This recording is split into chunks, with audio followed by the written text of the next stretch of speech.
This is a special edition of Macro Voices with hedge fund manager Eric Townsend, the premier financial podcast targeting professional finance, high net worth individuals, family offices, and other sophisticated investors. Now, for this special edition of Macro Voices, here's hedge fund manager Eric Townsend. Macro Voices Hot Topic episode number 8 was recorded on the 12th of March 2020. I'm Eric Townsend. Joining me today is Tracy Shuchart, better known as Shy Girl, her call sign on Twitter. Tracy, it's been a long time since we did our last Energy Week podcast. We've had quite a few requests to get you on the show, so it's great to have you back with us. Thank you so much. It's great to be back as usual, Eric. So, listeners, we've got two major topics to talk to you about today with respect to the oil market. The first one is coronavirus. What does it mean? What's coming? Where are we headed with all of this? And how is it going to affect energy markets? Compounding that is the second major topic, which is Saudi Arabia and Russia have had something of a falling out, and for now at least is manifesting itself as a price war. There's a lot of speculation. Some people think we're in for a price war that's going to last for months and months or years and years. Other people are saying it's all a big bluff and it's going to blow over very quickly. We'll get into that and talk about our perspectives on both of those things. Tracy, our listeners, hopefully, what will be yesterday, by the time they hear this podcast will air on Friday the 13th. Great timing, huh? Friday the 13th. On Thursday the 12th, we released a podcast all about the COVID-19 coronavirus crisis and my economic analysis of what that means. So listeners, I encourage you to listen to that one. Tracy has not heard it yet because we're taping this podcast on Thursday before that one even came out. So Tracy, I'm going to give you the quick overview of what listeners will have heard if they listen to that podcast, because I'd really like to get your perspective, and by all means, feel free to disagree if you do. Basically, this is my most bearish podcast yet, and it's a reflection of a lot of things I've suspected for a month now, but I really didn't feel comfortable saying publicly until I felt pretty confident they were going to happen. And it's not pretty. I think that Italy and what Italy is going through right now, which is a complete breakdown of their healthcare system. So this crisis is not about everybody dying. It's about a whole lot of people needing hospital care because the COVID-19 coronavirus, although the death rate is reasonably low, it's still scary, but it's reasonably low. The serious complication rate, which is the number of people that require hospitalization, is very high. It's 15 to 20%. If millions and millions of people get this thing, it means you need hundreds of thousands of hospital beds that we don't have. So I expect that I think Italy is a proxy for what's about to happen if you follow the exponential growth curves. So while in most European countries right now, you're still looking at high hundreds to low thousands of cases, that's where Italy was a week ago. Now, as of today, Italy is at over 15,000 cases with 2,650 cases, 2,650 cases added today alone. More than 1,000 deaths in Italy and 200 deaths just reported today. So what you're seeing in Italy is what you're going to see for the rest of Europe in about 1 week's time, and what you're going to see in the United States in about 10 days' time. So we're down to a couple of weeks before the shit really hits the fan in the United States and in Europe. Now, just today, we're getting the market finally starting to wake up to this. Really big moves down in the S&P, big moves in bond yields and so forth. I think this is just the tip of the iceberg. I don't think the market has come to terms with what's coming yet. So this is a really big deal. Before we even get into what the implications are for energy markets, I wanted to start with that summary, Tracy, because that's a quick overview of what was in yesterday's podcast. I want to get your reactions. How do you see things before we get to the energy implications, just of what's coming with respect to COVID-19? I mean, in general, I think because, my area really, I've been focusing on supply chains and shipping. And that's really what I've been keeping track of. And because of the lag time between shipping between the U.S. and China, Now we're just really starting to see those supply chain breakdowns because it takes 6 to 8 weeks. Whereas, with Europe, that time is a lot more condensed. So they came out with, there was a ISM supplement survey published, and there was 75% of companies are already seeing capacity disruptions in their supply chains. So this is going to start to be a big deal. We've already seen 16 to 17% of business slashed at ports in Long Beach and Los Angeles, which are huge ports, which is affecting the trucking industry, et cetera, et cetera, et cetera. So we're really just now starting to feel the economic impacts of this virus. And I think the main point that I wanted to make is the worst is yet to come, and I don't think people have really come to terms with what's about to happen. The situation in Italy is dire, and they've actually had to lock down the entire country. I think we need to think about the range of possibility, and of course we can't have a crystal ball, but as much as it feels like it's unthinkable that the U.S. could go into a lockdown across the country the way China did, look, China would never, ever have done that to their own economy unless they had to, unless there was no other way. We did have the opportunity to prepare and take measures against this. We haven't done that. The U.S. has done a terrible job with respect to aggressive testing and contact tracing and the various things that are needed to shift the infection curve to the right, as epidemiologists like to encourage us to do in these situations. So I think that the U.S. is very poorly prepared. The rest of Europe is, I don't think, going to be any better than Italy. And what I foresee is much more widespread shutdowns. Right now, they're talking about banning public gatherings and events of more than 500 people. Pretty soon, it's going to be don't have any interactions with other human beings unless you have to. Believe it or not, there's actually suddenly a hashtag trending on Twitter, which is hashtag stay the fuck home, which is rather candid language, but I think it really encapsulates the point, which is the way to combat this thing is to not get it. And the way to not get it is to not be exposed to it, and that is to avoid contact with other people. That really means a whole lot of things getting canceled, a whole lot of people shunning air travel. Right now, we're in this crazy euphoria stage where I've read a couple of articles saying that college students are just euphoric, saying there's fantastic deals on flights. We're going to take a trip around the world and take advantage of this thing. The hell with it. I think that when we get to the healthcare system being overwhelmed the way it is in Italy, not enough hospital beds to go around, people being turned away from the emergency room and told, we're sorry, we just can't help you. I think that attitude will change, and there's effectively a sudden stop in the economy, which is completely unlike anything that's ever occurred in modern times. How do you even begin, Tracy? See, I'll throw this into your lap. Tell us, Tracy, how do you translate that to an outlook for oil demand? I mean, wow, it's a problem, but how do you even begin to quantify it? Well, therein lies the problem, Eric. I mean, we don't know.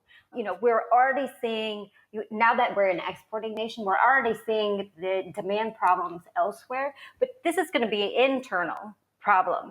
And I don't think there is a way to quantify that because we don't know. I mean, already, as you said, we're already seeing unprecedented things like NCAA is canceled, NHL is canceled, baseball, spring training was just canceled, every conference was just canceled, domestic flights are being canceled. Slowdown in ports mean that you don't have truckers moving to the ports. You don't have ships moving, so that's marine fuel demand. I mean, there's just no way to really quantify what that is going to do just domestically as far as demand is concerned. Now, one of the things that I think you're a lot more knowledgeable about than I am, I know the basics that it's not just a matter of saying, hey, we can forecast this thing's coming. Just call the oil producers and tell them to turn the switch off for a couple of weeks and stop producing oil. It doesn't work that way. Shutting in an oil well is a big, expensive, involved process. So nobody's going to shut in production. What happens? How long does it take before, if there's a huge slowdown in demand, how long does it take before we run out of storage? And then, of course, the next step is floating storage. And at some point, you run out of enough ships for floating storage. How much production, if we really had a sudden shock where demand just, dropped by 50% or more overnight, but you couldn't really slow down production? Do you have any idea, Tracy, of how long it would take before you completely run out of storage capacity to store that oil? I mean, I would think that it would take, somewhere between 9 to 12 months before you really started to see a dent because, we still have the SPR that we have and that we've actually sold a lot out of that recently. So that can be filled. We still have Cushing, which luckily is kind of coming from a low level, 39 million barrels. So we have room there. But, and it's also hard to quantify because you don't know really what demand's going to be like. But I would say, really 9 to 12 months before we would really have to start getting worried. But I would really, your gauge of it is going to be looking at those Cushing inventories, just for the listeners out there. That's really what you want to be looking at. Not forget crude stocks. Start looking at Cushing inventories because if those really start rising, then we have a serious problem. You're saying forget crude stocks, which is the measure of all the storage, and focus specifically on Cushing, Oklahoma. Please elaborate. Well, it's the WTI contract, for one thing. It is a smaller storage, and it's what they will fill immediately, right? They're not going to put it in SPR immediately. They're going to put it in Cushing immediately. So that's where I would be looking if you really want to see what the demand shock is. And also watch exports and things like that. I mean, if exports really go down, then do we have a problem at ports? Do we have a worldwide problem? I mean, there's a lot of ways to sort of look at those reports, but I would say in general, my eye will be on Cushing more so than actual stocks. Let's suppose the government says, okay, fill her up, oil industry, whatever you can fit in the SPR, Congress is ready to pay for that oil. How much is that? How much spare capacity exists in the U.S. Strategic Petroleum Reserve? So the reserve actually holds about 713.5 million barrels. Currently, we're at 634.9, so we have about 78.6 million barrels still left in the SPR. Okay, so 78 million in the SPR, and I think Cushing, all of Cushing, the whole tank, not just available, is like 90 or 100,000, isn't it? So we've got, between Cushing and the SPR, we've probably got 150,000 barrels of capacity to store more oil before we start to run into a problem. And of course, then you've got the other non-Cushing storage facilities, and then you've got floating storage comes after that. So presumably, we're headed toward a super contango situation in the market where there's a discount for immediate delivery of oil, and if you want to buy later out in the curve, you have to pay a premium because of the demand for storage. What else do we expect? I mean, it's so hard to even begin to put prices on this, but it seems to me that as storage becomes critical and the only way to deal with that storage problem is a lot of expensive floating storage, potentially front month prices, just the front month, really get pulled down pretty darn low. Any idea of what we might expect? I mean, again, it's really hard to quantify because we don't know how long this is going to last. And I don't think we'll get into a situation necessarily where we fill the entire Cushing and the entire SPR. At least I'm hoping not. But, still, we're just getting into this scenario where, it really hasn't hit three continents yet. So not only domestic demand, or I should say North American demand, but, we've also got South America and Africa. So we could see front month prices really pulled down a lot, just not globally, not only, domestically, but globally. We haven't even gotten to the Saudi Arabia-Russia situation yet, but in reaction to that, Goldman issued a note, and as far as I can tell, Goldman's note was really just a reaction to Saudi and Russia. They were saying you could easily see prices come down, stabilizing maybe around 30, but dipping to $20 per barrel. just on the Russia and Saudi Arabia news we haven't talked about yet, I don't think that they were fully factoring in everything that's coming with COVID-19. So if you compound them both, if Russia and Saudi Arabia don't make up and agree on some kind of production cut, I think that you're looking at teens, low teens potentially, before it's over. And I certainly don't think that that's going to last very long. It would only be on the front month, and it would be with a super contango. So you'd need to have a tank in order to buy at that low of a price. But I think that, maybe even if this really were to be as severe as I fear it is, a test of $10 seems entirely plausible on the front month only. What do you think? I mean, I think that I won't go as far to say 10, but I will say that, definitely I could see upper teens. Okay, well, that certainly is a number that was unthinkable. I mean, that was laugh you out of the room unthinkable 2 weeks ago, and we both agree that that's very possible now. Tracy, let's move on to the second major topic that plays into all this. We had all this coronavirus stuff coming. It hadn't really hit the tape yet. Now it's finally starting to. And again, folks, I've been watching this coronavirus situation very closely for well over a month, and I've had a pretty good track record of knowing what's coming. I don't think it's fully priced in yet. I don't think traders have really come to terms with what's about to happen to the global economy. So already you've got a very, very bearish outlook for energy markets. But then on top of everything else, Tracy, let me do this way. I'm going to present my understanding of what happened at OPEC Plus, because you're much closer to this. You can correct me if I have it wrong. But basically, the OPEC Plus meeting, which is the OPEC producers plus Russia, had a meeting to talk about a production cut. Saudi Arabia was pushing for a 1.5 million barrel additional cut beyond the cuts they've already agreed to in the second quarter. Russia basically said no and left. And first, what OPEC Plus did is they spun this very, frankly, misleading press release that said OPEC Plus, the committee, has agreed to a 1.5 million barrel cut in Q2, and then in the fine print, subject to Russia's agreement to join in and participate. Markets spiked up like crazy on that news. Then they read the fine print and realized that Russia had not agreed to this and came right back down. Then the really big move that we saw down, the first big move that we saw down last Friday, was when Russia reiterated, no means no. We weren't just bluffing. Don't ask us again. We're not going to change our mind.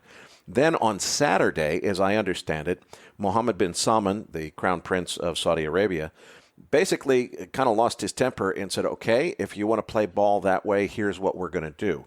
We are going to just dramatically cut our prices and increase to maximum production. We're going to turn the screws all the way up, and we're going to produce, 12 or 13 million barrels a day. We're going to give the U.S. a run for its money in terms of being the biggest producer, and we're going to go balls to the wall with oil production, and the hell with it. If that crashes the price, I hope it teaches Russia a lesson. That's kind of the way I understand the events. And of course, then on the Sunday evening futures crash, Tracy, you and I and all the other oil traders on Twitter were just taking bets on how big that gap down open was going to be and how many halts would occur on the market before eventually we tested $27.34, I believe was the low, just a few hours after the open on Sunday night. So that's the history. Now, a whole bunch of people have been saying, and there's rumors just in the last few days saying, okay, look, it's all a bluffing game. This is only going to last a few days. Russia and Saudi Arabia, they're going to kiss and make up. They're going to agree on a production deal. I don't get it, Tracy. I know that's what the rumor has been, but I don't get it. I don't understand why anybody thinks that. Russians culturally are generally not the type to back down. I think that both sides lose face if they walk away from the positions they've taken. Feels to me like this rift between them is going to last a while. Am I missing something, or how do you see this? Well, actually, today there was news today that kind of switched all that. I mean, the idea that Russia was going to go to the joint technical meeting, gave people hope, which was scheduled for March 18th. Then they turned it into a teleconference. And then basically, there's word out today, and I feel like this keeps changing on a daily basis. There was word out today that the meeting was entirely canceled, but the market didn't actually react at all on that sort of news. So I'm not, I think that if they do meet, there is a chance, but obviously if that meeting's canceled and not happening, then forget it, then it's not happening. Yeah, and I guess it's certainly I could see why Russia would want to be involved and send a representative. But the way their messaging was, they said, if there's a meeting, we'll send a representative. I didn't see any signaling that suggests, we're ready to cave in. And I mean, what are they going to say? Okay, Mohammed bin Salman, you put us in our place. We're going to submit to you. I mean, I don't see that happening. No, but I mean, Russia didn't actually just 100% walked away from the deal. What Russia presented is, let's just keep the plan the way that it is and give this a little bit more time so we can really see what the demand effects are from the coronavirus. So they didn't just say, no, we want out of this deal and we walked away from the table. The thing is that the Saudis said, okay, it's going to be 1.5 million or nothing. And Russia said, well, we want some time. So there was just no agreement there. So basically, the agreement broke off. They said, take it or leave it. Russia said, we don't want it. And so that's how the meeting actually ended. So it wasn't as if Russia just said, we're ending this deal and that's it. And there's some outside factors too. I mean, you have to realize when Russia got into this as well, they didn't expect this to be a 4-year-long deal. When this happened in 2016, they thought this was going to be a couple deals. They didn't realize that this was going to go on forever. And, it's kind of been a thorn in their side, right? As well as, Russia's been having some problems with, Saudi Arabia in Yemen and Syria. That's kind of been a thorn in their side. So, I think Russia just was like, this is our deal. Saudi Arabia said, this is our deal. And they both walked away at that time. Now, I have a theory about this, and I haven't heard anyone else echo this. Maybe I'm crazy, but I wonder if Mohammed bin Salman actually was looking at this situation thinking, boy, he maybe saw the coronavirus situation coming, because it has been pretty clear to anyone who's looking carefully for the evidence of what's coming. He knew that oil prices had to crash as a result of the coronavirus. And it's like, okay, do I want to be seen as the guy who lost control of the market and it was on my watch that prices crashed? Or do I want to be seen as the bold leader who is not afraid to take decisive action and make it look like it's my fault that oil prices crashed, in order to avoid letting it happen in a way that looks like I'm losing control of the market? I can create the appearance of being in control of the market by saying I'm the one who decided to crash oil prices in order to teach Russia a lesson. So I almost wonder if part of the reason that Mohammed bin Salman did this is because he knew there was nothing that could be done to stop prices from crashing no matter what. What do you think? Am I crazy to think that? No, I mean, it's kind of that, reverse psychology thing. And actually, if I think about it, that actually does kind of make sense, being that Trump has been in conversations and in contact with MBS. And basically today he said he got off the phone with him, and he says he likes low pump prices. So, perhaps he was called and told, this is what I'm going to do, or something like that. So I can kind of see that angle. Where do you think this is headed? I mean, certainly Harold Hamm has been very clear in intimating that he is asking for some kind of federal government bailout for the shale industry. On the one hand, I think it's needed. It's very clear that the U.S. shale industry, I personally don't think that Russia and Saudi Arabia, some people are saying Russia and Saudi Arabia are just putting on a show. They actually collaborated and agreed to do this for the sake of damaging U.S. shale. I think that's paranoid conspiracy thinking. I don't think that's it. I think if you actually believe that, and then you would have to believe, if you have to believe this is a war on shale, then you're going to have to believe that it comes with Trump's blessing, because he just said he likes low pump prices and he just got off the phone with MBS. So if that's your thinking, then you have to believe that it comes with a blessing from the president of the United States, which I don't think that is. Well, and I definitely don't think that that was the motivation, but it's very clear that U.S. shale is collateral damage in this price war. And it was collateral damage just from the coronavirus crisis before we even got to a Russia-Saudi Arabia price war. And on the one hand, I can see that it is a very, very good idea for the United States to protect its energy interest, to bail out its oil industry so that you don't have both massive bankruptcies leading to loss of American jobs, but also for the sake of energy security. You don't want to go back to the U.S. losing its ability to independently produce energy and have to be dependent on imports. So there's a lot of really good, sensible reasons to make that happen. But frankly, in an election year, the way President Trump's opponents are going to spin this is he wants to bail out his billionaire friends in the oil industry at the expense of Main Street America. And it would be met, I think, with a huge amount of public opposition. What do you think is on the horizon in terms of how this might play out and how it might go down?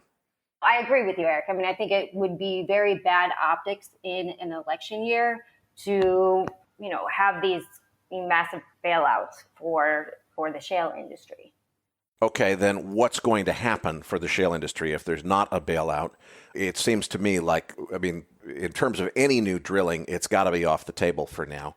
Can the shale industry survive on its existing wells, and how long can it survive? We don't know how long this crisis will go on. We figure that, China is starting to get to the recovery stage now, so it looks to me like maybe we've got another 4 to 6 months before we're on the upswing on the other side of this. Of course, you never know when season 2 starts, but how long can the U.S. shale industry survive without a bailout, given everything that's going on?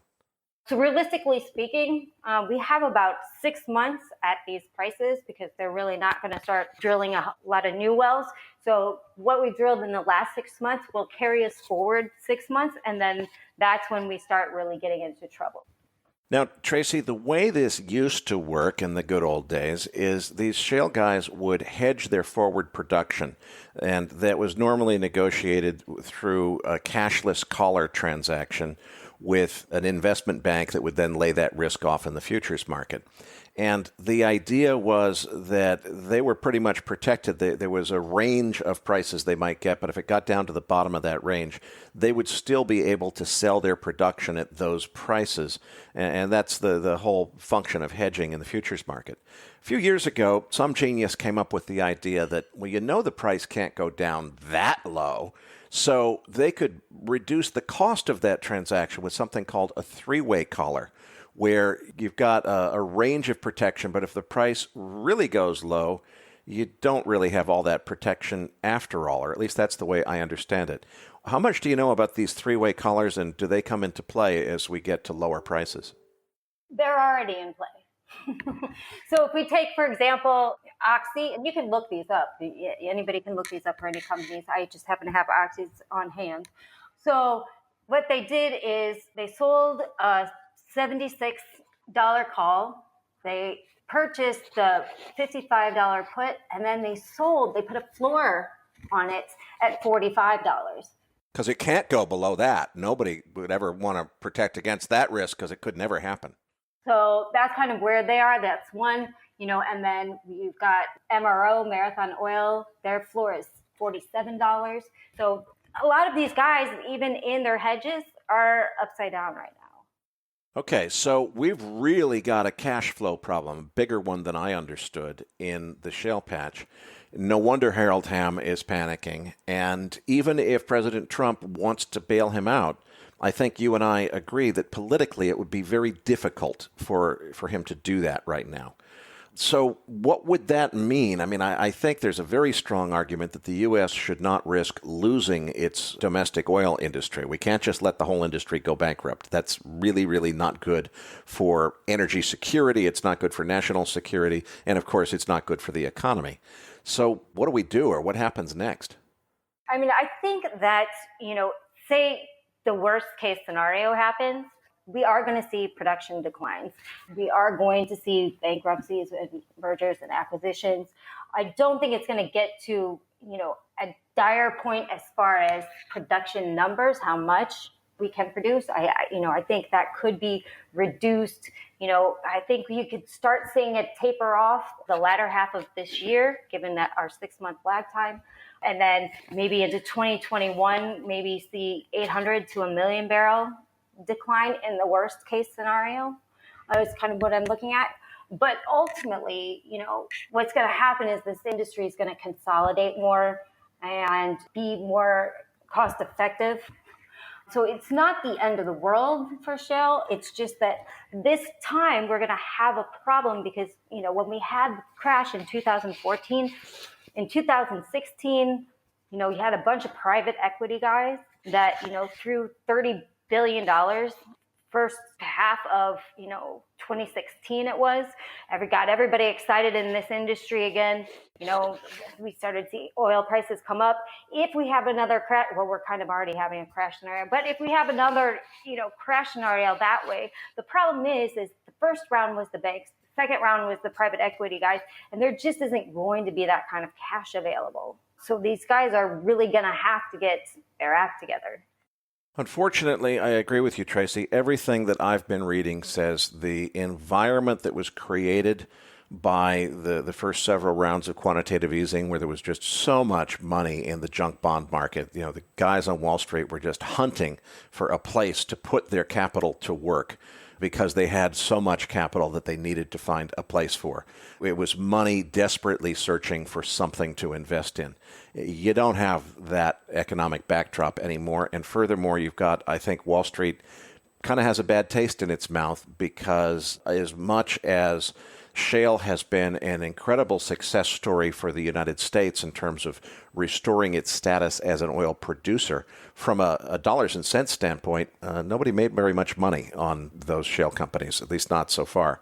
And I don't think that there's much appetite on Wall Street. If we said we need another really big tranche of a few $100 billion to bail out the shale industry, so why doesn't Wall Street step up, get a few PE funds together to raise some money and do a junk bond offering?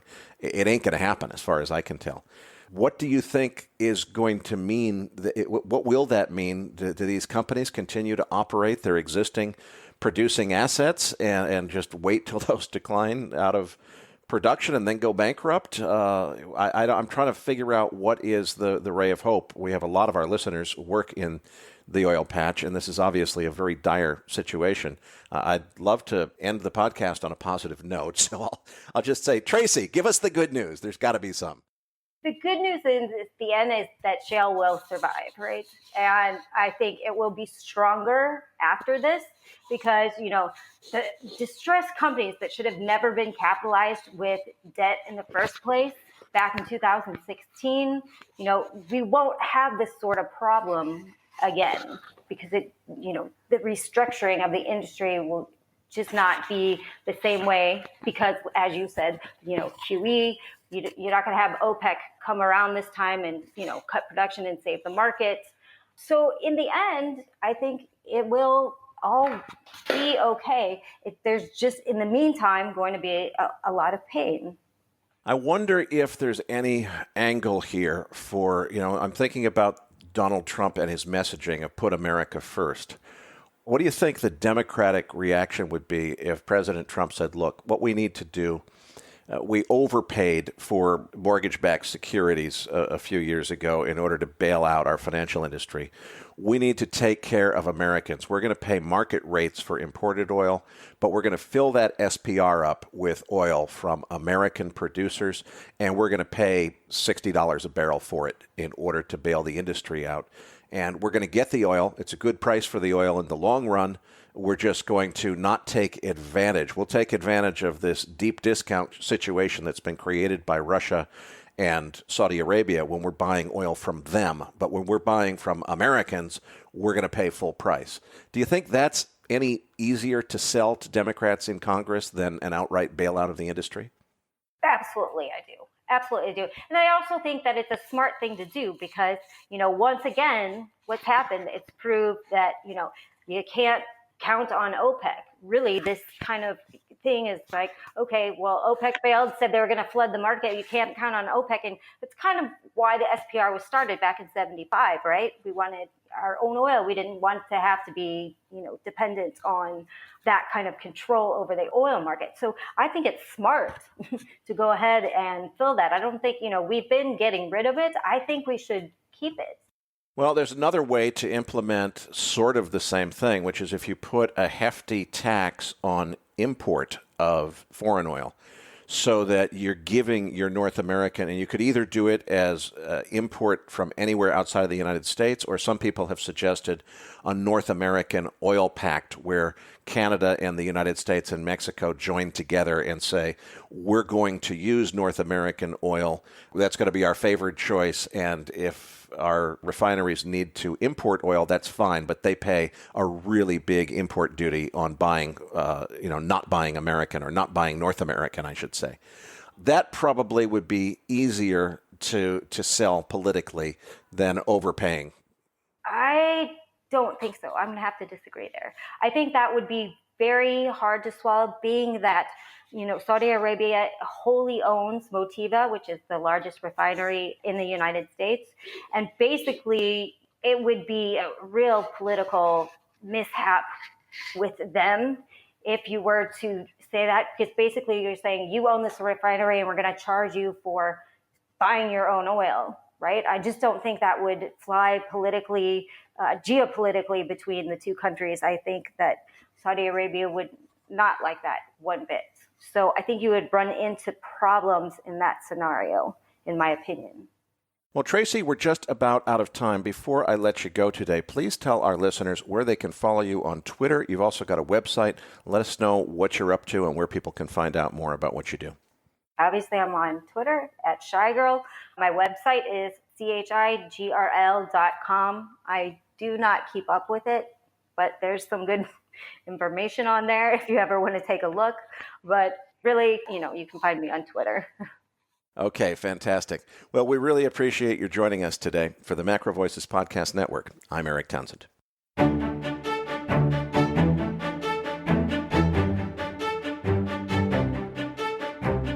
That concludes this edition of Macro Voices. Be sure to tune in each week to hear feature interviews with the brightest minds in finance and macroeconomics. Please register your free account at macrovoices.com. Once registered, you'll receive our free weekly Research Roundup email containing links to supporting documents from our featured guests and the very best free financial content our volunteer research team could find on the internet each week. You'll also gain access to our free research library.